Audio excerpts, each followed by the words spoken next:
అందరికీ నమస్కారం.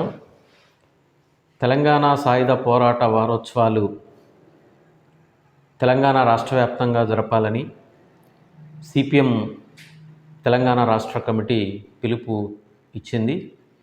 అందులో భాగంగా భద్రాద్రి కొత్తగూడెం జిల్లాలో 23 మండలాల పరిధిలో ముఖ్యమైనటువంటి గ్రామాలలో ఈ నెల 11వ తేదీ నుండి 17వ తేదీ వరకు గ్రామాన విస్తృతంగా ఈ వారోత్సవాలని సిపిఎం జరుపుతా ఉంది. తెలంగాణ వార్షికోత్సవ సభలు జరపడం ద్వారా తెలంగాణ సాయుధ పోరాటం యొక్క చరిత్రని ప్రజలకు వివరించాలి అని సిపిఎం పార్టీ భావించింది.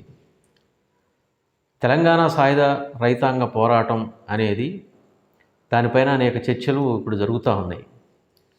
విమోచన అని బీజేపీ చెబుతూ ఉంది, విలీనం అని సిపిఎం చెబుతూ ఉంది. ఏంటి ఈ రెండింటికి మధ్యన ఉన్నటువంటి వ్యత్యాసం ఎందుకు? ఆ వ్యత్యాసం ఏమిటి? ఇప్పుడు బీజేపీ ఎందుకు విమోచన అనేటటువంటి నినాదంతో చరిత్రని వక్రీకరించాలని ప్రయత్నం చేస్తుంది అనేది కొన్ని విషయాలు నేను పంచుకోవాలని నేను ఈ ప్రస్తావన చేస్తున్నాను. మొదటిది, తెలంగాణ సాయుధ రైతాంగ పోరాటం ఎందుకోసం జరిగింది? ఇది తెలంగాణ సాయుధ పోరాటం పైన దాని చరిత్ర తెలిసినటువంటి వాళ్ళ పెద్దలకు అందరికీ ఈ విషయాలు తెలుసు. భూమి కోసం, భుక్తి కోసం, వెట్టి నుండి విముక్తి కోసం సాగినటువంటి ఒక చారిత్రాత్మకమైనటువంటి పోరాటం. ఈ పోరాటం బాంచందొర నీ కాల్ముక్త అనేటటువంటి దుష్ట సాంప్రదాయానికి, వెట్టి చాకిరికి వ్యతిరేకంగా సాగినటువంటి ఒక మహత్తర పోరాటం. ఈ పోరాటం కమ్యూనిస్టుల నాయకత్వంలో జరిగింది. ఇది చరిత్రకారులకు అందరికీ తెలుసు. ఇది చెరిపేస్తే చెరిగిపోయినటువంటి సత్యం. ఇది కమ్యూనిస్టుల ఖాతాలో ఉండటం ఇష్టం లేనటువంటి కొంతమంది, ముఖ్యంగా బీజేపీ దీనిపైన దుష్ప్రచారం చేస్తుంది. ఈ చరిత్రని వక్రీకరించాలని ప్రయత్నం చేస్తుంది. 1948 సెప్టెంబరు 17వ తేదీన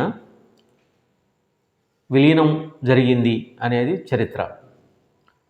కానీ బీజేపీ చెప్పేటటువంటి విమోచన ఏమిటి అంటే, ఆనాటికే నెహ్రూ సైన్యాలు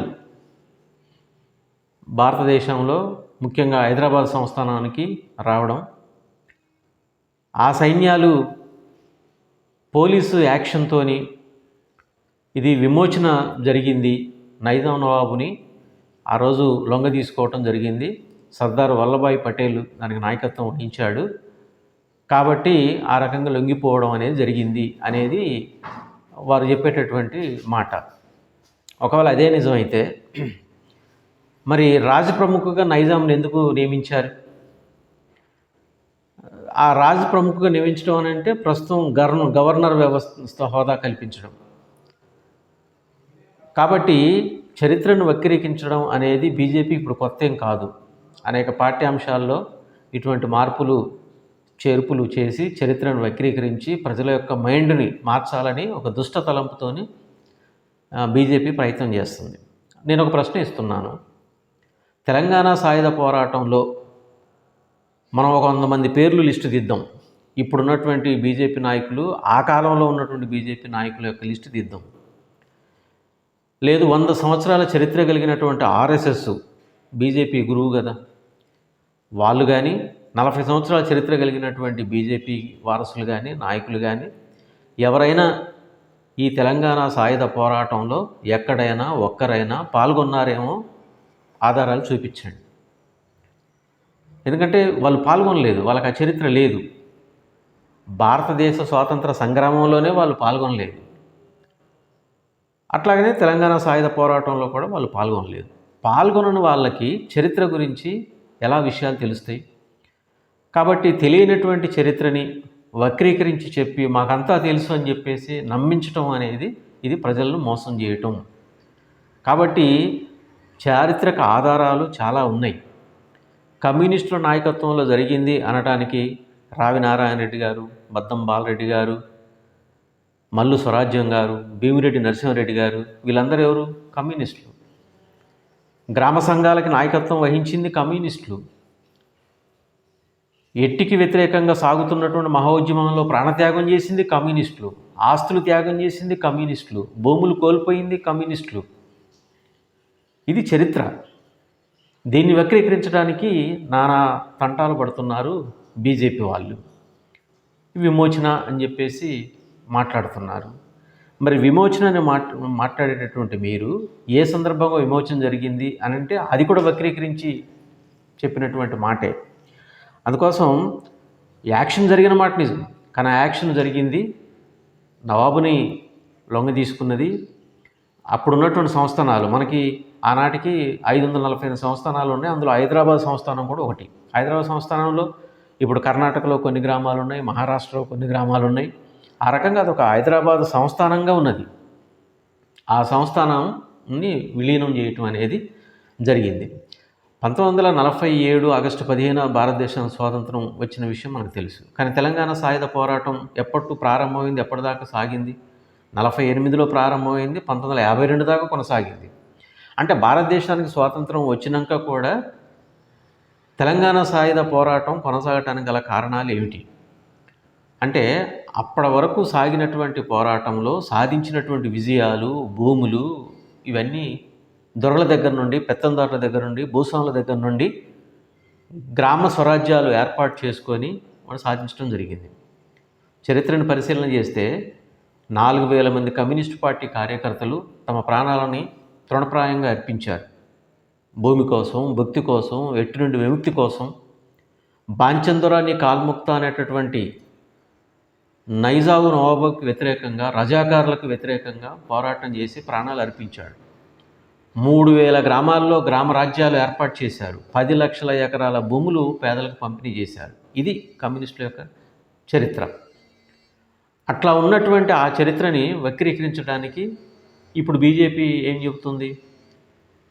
లేదు, నవాబ్ అనేవాడు ముస్లిం కాబట్టి ముస్లింలకి, హిందువులకు జరిగినటువంటి పోరాటంగా చిత్రీకరించాలని ఇది ఒక అభియోగం చేస్తున్నారు. ఎంత తప్పుడు వాదన అండి ఇది. ముస్లింలకి వ్యతిరేకంగా ముస్లింలు కూడా పోరాటం చేశారు. అంటే నవాబు అనేది, వెట్టి చాకిరి అనేది, దోపిడీ అనేది కీలకంగా తీసుకొని సోయాబుల్లా ఖాన్ పోరాటం చేస్తే, సోయాబుల్లా ఖాన్ నైజాం నవాబుకు వ్యతిరేకంగా పోరాటం చేశాడని ఆయన చేతులు నరికేశారు. ఇది కాదనలేనటువంటి సత్యం. ఇది అబద్ధమా? మీరు నిరూపించగలరా? ముగ్దు మొహిద్దీన్ ముస్లిం, నవాబుకు వ్యతిరేకంగా పోరాటం చేశాడు. కాబట్టి 1952లో 48 నుండి 52కు జరిగినటువంటి ఈ పోరాటం ముగిసిన తర్వాత జరిగినటువంటి మొదటి ఎన్నికలలో, సార్వత్రిక ఎన్నికలలో కమ్యూనిస్టులు గెలిచి అధికారంలోకి వస్తారు అనేటటువంటి ఒక పెద్ద వాతావరణం వచ్చింది. ఎందుకంటే ప్రజలు హక్కును చేర్చుకున్నారు కమ్యూనిస్టులని. ఇంకా ఒక చారిత్రక ఆధారం, ఇది కాదనలేంది, నెహ్రూ కంటే ఎక్కువ మెజారిటీ సాధించినటువంటి రావి నారాయణ రెడ్డి, మల్లు స్వరాజ్యం, భీమిరెడ్డి నరసింహారెడ్డి, వీళ్ళందరూ కమ్యూనిస్టులు ప్రజాప్రతినిధులుగా గెలిచినటువంటి వాళ్ళే. ఇది కమ్యూనిస్టులటువంటి వారసత్వం. అందుకోసం హిందూ ముస్లిం పోరాటంగా మలచడానికి బీజేపీ పడుతున్నటువంటి తంటాలలో పసలేదు. అది సరైన వాదన కాదు. అది భూమి కోసం, భక్తి కోసం, ఎట్టు నుండి విముక్తి కోసం సాగినటువంటి ఒక చారిత్రాత్మకమైనటువంటి పోరాటం. ఆ పోరాటంలో కమ్యూనిస్టులు ఎట్లాంటి ప్రాణత్యాగాలు చేశారో ఇప్పుడు నేను చెప్పాను. కాబట్టి వీటన్నిటినీ పక్కదోరు పట్టించి ఇదేదో హిందూ ముస్లిం పోరాటంగా ముందుకు తీసుకొచ్చి ప్రజల మధ్యన ఐక్యతను దెబ్బతీయటం కోసం ఈ చరిత్రని వక్రీకరించి ఇదే నిజమైన చరిత్ర అని చెప్పేటటువంటి ఈ దుస్సాహసం ఏదైతే ఉందో ఇది తెలంగాణ ప్రజలు అర్థం చేసుకోవాలి. తెలంగాణ ప్రజలు అనేక పోరాటాలు, అనేక విజయాలు సాధించిన చరిత్ర కలిగినటువంటి ప్రజలు, విజ్ఞులు. ఏది పడితే చెబితే నమ్మేటటువంటి వాళ్ళు కాదు. కాకపోతే ఏంటంటే బీజేపీ రాజకీయంగా లబ్ధి పొందడం కోసం ఈ మాట చెబుతుంది. అంతకుముందు అధికారంలో ఉన్న కాంగ్రెస్ కానీ, మధ్యన వచ్చినటువంటి బీఆర్ఎస్ కానీ, మరి వీళ్ళెందుకు స్పందించట్లేదు అంటే ముస్లిం ఓట్లు దూరం అవుతాయి అని చెప్పేసి దానికోసం అనేక కొత్త పేర్లు పెడుతున్నారు. బారాసాదిగా తెలంగాణ రాష్ట్ర సమితి అధికారంలోకి వచ్చినప్పుడు వాళ్ళేమో ఐక్యతా దినోత్సవం అని చెప్పేసి వాళ్ళు జరిపారు. ఇప్పుడు వీళ్ళు ప్రజాపాలన అని చెప్పేసి వీళ్ళు జరుపుతున్నారు. విమోచన అని బీజేపీ అంటుంది. ఇదంతా ఏంటి అని అంటే ఓట్ల రాజకీయం. ముస్లింలను ఓట్లు దండుకోవడం కోసం చెప్పేటటువంటి ఇదొక ప్రయోగం తప్ప ఇది వాస్తవాలు కాదు. 1948 ఏదైతే పోరాటం విరమించి విలీనం జరిగిందో, నవాబు లొంగిపోయాడో, అది విలీన దినంగా చరిత్ర చెబుతూ ఉంది. దీన్ని వదిలేసి ఏయో విలీనం కాదు, విమోచన, ప్రజాపాలన, లేదంటే ఐక్యతా దినోత్సవం ఇట్లాంటి పేర్లు ఏమన్నా పెట్టుకోండి, కానీ చరిత్ర అయితే ఇదే కదా. కమ్యూనిస్టుల నాయకత్వంలో జరిగింది నిజమే కదా. బీజేపీ కానీ ఆర్ఎస్ఎస్ కానీ ఇందులో పాల్గొన్న మాట నిజమే కదా. కాంగ్రెస్ల నాయకత్వంలోనే అప్పుడు భూస్వాములు, పెత్తందారులు ఉన్నారు. 1948 తర్వాత కూడా ఆ పోరాటం కొనసాగటానికి కారణం ఏంటి అంటే, నెహ్రూ సైన్యాలు వచ్చాయి, అంటే భారత సైన్యాలు తెలంగాణకి వచ్చాయి.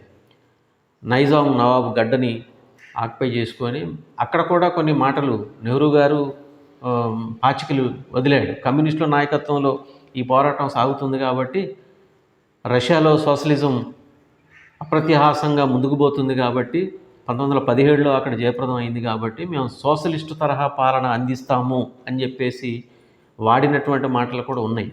కాకపోతే ప్రజలు భూమి నుండి విముక్తి అయ్యి, మేము ఆ సాధించుకున్నట్టు భూములు ఏదైతే అప్పుడు పెత్తందారులు, భూస్వాములు గడిలు వదిలి పట్టణాలకు పారిపోయారో, మళ్ళీ వాళ్ళందరినీ తీసుకొచ్చి ఈ భూములు మొత్తం తిరిగి వాళ్ళకి అప్పగిస్తారు అనేటటువంటి దాంతో మళ్ళీ ప్రజలు తిరిగి పోరాటం చేసినటువంటి పరిస్థితి ఉంది. 52 దాకా అట్లా సాగింది. కాబట్టి ఇవన్నీ చరిత్రలు పెట్టుకొని దీన్ని వక్రీకరించి అబద్ధాలు చెప్పి ప్రజలను మోసం చేయడానికి బీజేపీ ప్రయత్నం చేస్తుంది. రాజకీయ పక్షాలు ఓట్ల కోసం ఆలోచిస్తున్నారు, కానీ నీతిగా నిజాయితీగా పోరాటం చేసి ప్రజల హక్కులు సాధించింది. ఆనాడు వెట్టికి వ్యతిరేకంగా పోరాటం చేసింది కమ్యూనిస్టులు, ప్రాణత్యాగం చేసింది కమ్యూనిస్టులు. అందుకోసం అటువంటి చారిత్రక పోరాటాన్ని వక్రీకరించడానికి బీజేపీ చేసే ఈ దుస్సాహసం ఏదైతే ఉందో, ఇది ప్రజలు అర్థం చేసుకోవాలి, ప్రజాస్వామికవాదులు అర్థం చేసుకోవాలి. ఇది తెలంగాణ సాయుధ పోరాటం అని అంటే ఇదేదో ముస్లింకు హిందువులకు జరిగిన పోరాటంగా ఒక పక్క చిత్రీకరించడం, భూస్వాములు, పెత్తందారులు, పెట్టుబడిదారులు, అంటే భూస్వాములు అనేవాళ్ళు అప్పుడు భూమికి ఆసాములుగా ఉన్నారు, ఎట్టి చేపించుకున్నారు, ధరల పెత్తనం జరిగింది, గడిల రాజ్యం కొనసాగింది, మహిళల్ని తక్కువగా చూశారు, దళితులను అసలు మనుషులుగానే చూడలేదు. ఏ మనిషినైనా సరే నవాబు తన కాలు కింద చెప్పులాగా అణిచిపెట్టాడు. రజాకారుల పెత్తనం పెరిగింది, ఘోర అవమానాలు జరిగినాయి తెలంగాణ ప్రజానీకానికి. ఆనాడు హైదరాబాద్ సంస్థానంలో ఇప్పుడున్నటువంటి మహారాష్ట్రలో కొన్ని గ్రామాలు, కర్ణాటకలో రాష్ట్రంలో ఉన్న కొన్ని గ్రామాలు, ఇవన్నీ అప్పుడు ఉన్న గ్రామాలే కదా. అందుకోసం ఇవన్నీ కూడా ఆనాడు ఉన్నటువంటి ఆ పోరాటంలో భాగస్వాములుగా ఉండి ప్రజలు సాధించుకున్నటువంటి విజయాలు. ఆ విజయాలని పక్కదోవ పట్టించి కమ్యూనిస్టుల ఖాతాల నుండి దీన్ని పక్కదోవ నెట్టించడానికి బీజేపీ కుటిల ప్రయత్నం చేస్తుంది. కాబట్టి ఇది వాస్తవాలు కాదు. ప్రజలు చరిత్రని మనం అధ్యయనం చేద్దాం. నా తెలంగాణ కోటి రతనాల వీణ అన్నాడు దాశరథి. మరి అది తప్పుపడతారా? లేకపోతే బండినక బండి గట్టి 16 బండ్లు గట్టి ఏ బండిలో వస్తావు కొడకో నైజాం నవాబు సరకరోడా అని పాటలు అప్పుడు ప్రజలు పాల్గొన్నాడు. చుట్టుముట్టు సూర్యాపేట నడుమ నల్లగొండ ఏ బండికి ఏ గడికి వచ్చినా గోల్కొండ కిల్లా కింద నీ గోరీ గడతం కొడకు అని చెప్పేసి ప్రజలు పాటలు పాడుకున్నారు. ఏది అసత్యం, ఏది వాస్తవం? కాబట్టి చారిత్రక ఆధారాలు ఉన్నా సరే వక్రీకరించి చెప్పడం అనేది ఒక దుస్సాహసం. కాబట్టి దీన్ని ప్రజలు అర్థం చేసుకోవాలి, ప్రజాస్వామిక వాదులు అర్థం చేసుకోవాలి. ప్రజల కోసం సాగినటువంటి నిజమైనటువంటి చారిత్రక పోరాటం. ప్రజలు యుద్ధం చేశారు, నవాబును తరిమి కొట్టారు, రజాకారుల పాలనకి వ్యతిరేకంగా పోరాటం చేశారు, అందుకే ప్రాణాలు పోయినాయి, ఆస్తులు త్యాగం చేశారు. లాస్ట్కి 10 లక్షల ఎకరాల భూములు పేదలకు సాధించి పెట్టినటువంటి ఒక చారిత్రాత్మకమైనటువంటి పోరాటం తెలంగాణ సాయుధ పోరాటం. ఆ పోరాటం పైన జరుగుతున్నటువంటి వక్రీకరణ భాష్యాలు ఏవైతే ఉన్నాయో ఇవి ప్రజలు అర్థం చేసుకోవాలని, ఖచ్చితంగా ప్రజా పోరాటాలు, వర్గ పోరాటాల ద్వారాగానే పాలక వర్గాల యొక్క దుర్నీతిని ఎండగట్టడం కుదురుద్ది. ప్రజలు ఐక్యం కాకుండా హక్కులకి భంగం కలిగినప్పుడు పోరాటం చేయకోకుండా పెట్టుబడిదారులకి, భూస్వాములకి అనుకూలంగా విధానాలు తీసుకునేటటువంటి ఈ బీజేపీ, ఆ పోరాటాల్లో భాగస్వామ్యం కానటువంటి ఈ బీజేపీ, పెద్దందారులకు కొమ్ము కాసేటటువంటి ఈ బీజేపీ ఇవాళ మతోన్మాద రాజకీయాలు తీసుకొస్తుంది. ముస్లింలకు హిందువుల మధ్యన చిచ్చు పెడతా ఉంది. హిందువులు అనేటటువంటి ఒక సెంటిమెంట్ని తీసుకొచ్చి ఆ మైండ్లో ఇటువంటి విషపు బీజాలు నాటాలని చూస్తూ ఉంది. అందుకోసం హిందూ ముస్లిం భాయ్ భాయ్. స్వాతంత్ర పోరాటంలో ముస్లింలు ఉన్నారు, తెలంగాణ సాయుధ పోరాటంలో ముస్లింలు ఉన్నారు. పోరాటం వేరు, ఒక అంశం వేరు. మతోన్మాద చర్యలకి అది ముస్లిం అయినా, క్రిస్టియన్ అయినా, హిందూ అయినా ఎవరు పూనుకున్నా తప్పే. ఆ మతోన్మాద భావజాలానికి వ్యతిరేకంగా పోరాటం. మతం అనేది మనుషుల యొక్క వ్యక్తిగతం, అదొక కల్చర్, అదొక ఆచరణ. ఏ దేవుణ్ణి పూజిస్తాం, ఏ కల్చర్ అమలు జరుపుతాం, ఏ సంస్కృతి సాంప్రదాయాలు అమలు జరుపుతాం. భారతదేశమే భిన్నత్వంలో ఏకత్వం. అంటే వివిధ కులాలు, వివిధ మతాలు, వివిధ వర్గాలు కలిసి సహజీవనం చేస్తున్నటువంటి ఒక లౌకిక రాజ్యం. కాబట్టే భారత రాజ్యాంగ నిపుణులు, భారత రాజ్యాంగ నిర్మాణకర్త డాక్టర్ బాబాసాహెబ్ అంబేద్కర్ భారతదేశం ఒక ప్రత్యేకం, ఇది కులాలతో, మతాలతో, ప్రాంతాలతో, వైరుధ్యాలతో, సంస్కృతి సాంప్రదాయాలతో నిండి ఉన్నటువంటి దేశం. అందుకే మనకు సరిపడా మనం భారత రాజ్యాంగాన్ని రచించుకున్నాం. దాని ప్రకారంగా మన పాలన కొనసాగుతూ ఉంది. అందుకని మన పక్కన ఉన్నటువంటి నేపాల్, బంగ్లాదేశ్ లేదంటే శ్రీలంకలో జరిగిన పరిణామాలు, రాజ్యాంగం ఎంత గొప్పదైనా దమలు అమలు జరిపేటటువంటి పాలకులకు చిత్తశుద్ధి లేకపోతే ఇటువంటి పరిణామాలు వస్తాయి. రేపొద్దున భారతదేశానికి కూడా ఇటువంటి పరిణామాలు రావనే లేదు. కాబట్టి తిరుగుబాటు రూపాలు వేరుగా ఉండొచ్చు. అసంతృప్తి పెరిగినప్పుడు ప్రజాగ్రహానికి ఎటువంటి ప్రభుత్వాలైనా కూలిపోవాల్సిన అవసరం ఉంటుంది. ఆనాడు చరిత్ర పుటల్లో ఎక్కుతారు. అందుకోసం ఏదో చరిత్రను వక్రీకరించి మసిపూసి మారేడుగాయలు చేసి మేము పెరగాలి అనుకుంటే కాదు. ప్రజల కష్టనష్టాల్లో భాగస్వాములు కావాలి. ఆ కష్టనష్టాలు, ప్రజా పోరాటాలు, వర్గ పోరాటాలు, వాటి ద్వారాగానే సమాజం అభివృద్ధి అవుద్ది, ప్రజలు ఐక్యం అవుతారు. అటువంటి పోరాటాలను నమ్మి విశ్వసించి ముందుకు తీసుకుపోతున్నది ఈ కమ్యూనిస్టు ఉద్యమాలు, మార్క్సిస్టు పార్టీ. అందుకోసం తెలంగాణ సాయుధ పోరాట వారోత్సవాలు అనే అంశాలు, వాస్తవాలు, వక్రీకరణలు అనే అంశాలపైన ప్రజలు విజ్ఞతతో ఆలోచించాలని, చైతన్యవంతంగా ఆలోచించాలని విజ్ఞప్తి చేస్తున్నాం. వాస్తవాలు ఇవి, వక్రీకరణలు అవి. బీజేపీ చేస్తున్నటువంటి ఆ వక్రీకరణను నమ్మవద్దని, అసలు విషయాలు తెలుసుకోవాలని, చరిత్రను అధ్యయనం చేయాలని ప్రజలకు విజ్ఞప్తి చేస్తున్నాం.